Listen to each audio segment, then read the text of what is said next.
Why this ambivalence on Afzal Guru? KTS Tulsi, senior advocate. Abdul Rashid is an independent MLA from Srinagar. Thank you very much, gentlemen. Aryaman Sundaram and Meenakshi Lekhi, senior advocate of the Supreme Court and senior lawyer and BJP Mahila Morcha national vice president respectively. Thank you very much.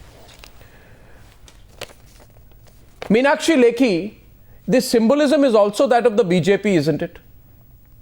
On every anniversary, you remember this issue. You push the government on the issue. But that's it. Isn't the opposition also ill-served in making the Afzal issue completely political? No, you're saying what else? As in, this commemorative annual remembrance of Afzal. No, the fact surely is, can do more than that. The fact is, commemorative remembrance is happening. Arnab, the fact is, commemorative remembrance is happening year by year. 11 years have gone past. 6 years, the clemency petition is pending. It's a hollow ritual. Every year you tell. Now, the fact, no, it is exactly the point.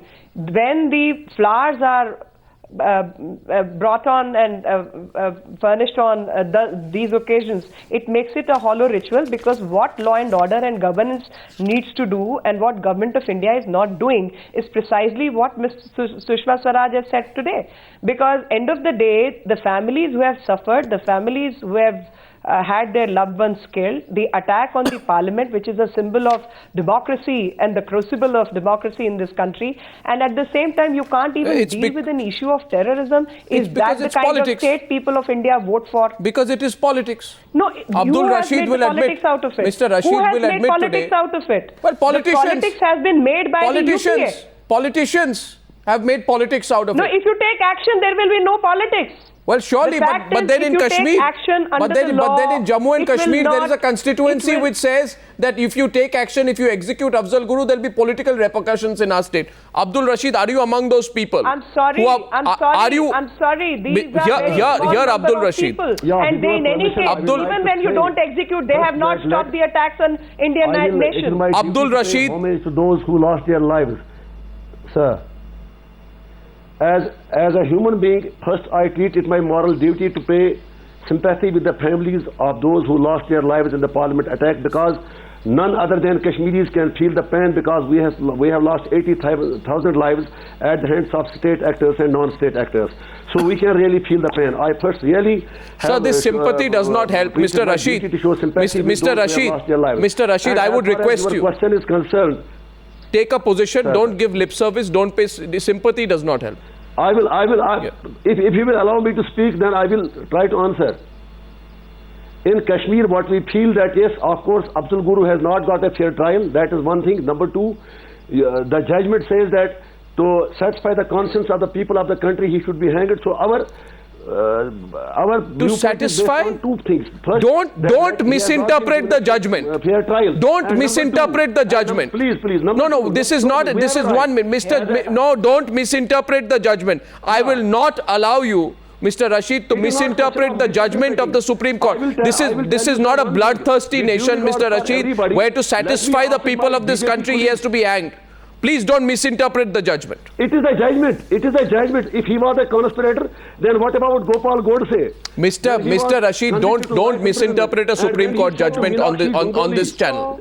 In February 2000, that I am so proud of my role which I played in assassination of Mahatma Gandhi. So I will to say my countrymen that please, for God's sake, don't be overconfident. What take are you into consideration what will happen in Kashmir. You have hanged Maqbul Bhatt already, and you have seen the outcome. The 80,000 people which lost their lives, though that was because of a what is the outcome you are talking about? At the same time, we have to take into the mind that it was because of that thing when you hanged over Maqbul Bhatt. I want to make one point. Whole of the state burned. I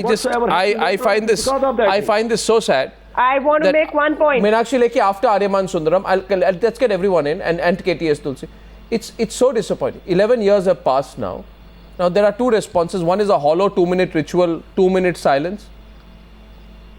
The Home Minister says, Aryaman Sundaram, I will clear this file. It's only because of the Parliament session. Parliament ends on 21st. Do you think the Home Minister will clear it on 22nd? Well, there has to be an intent to do it. In the absence of an intent, nothing can be done. Look at the position right here. we have a situation where, as far as all parties go, this is really something which they can each play on. They can each make political capital out of it. The ruling party, of course, is in a position where if they say yes, there will be problems. If they say no, according to them, there could be political repercussions.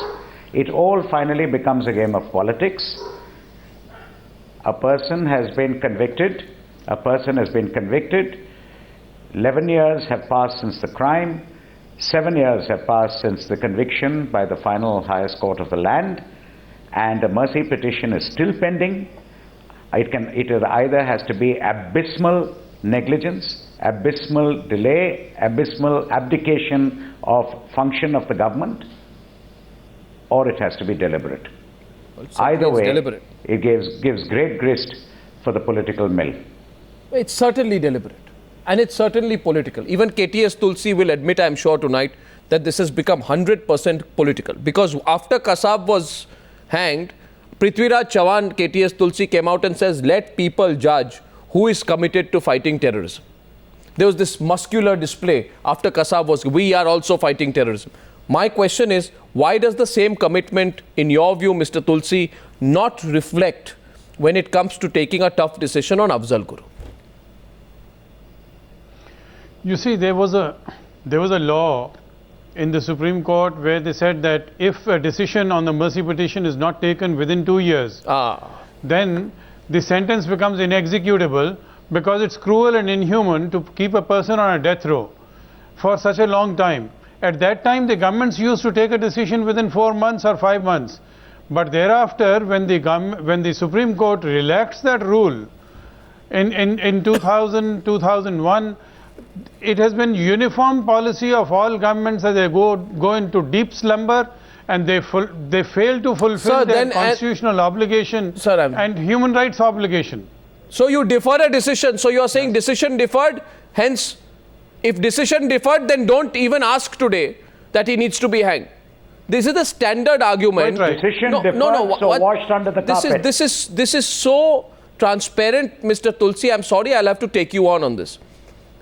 Afzal Guru sentence, if you want the sentence to be carried out, you're going to have to keep those human rights lobbies quiet and those political parties quiet. And I'm sorry to say those chief ministers quiet to politicize this issue. Because of their pressure, you cannot execute Afzal, you get weak-kneed about it. Then because you delay on it, then people like you will come forth and say, sorry, it delayed too long.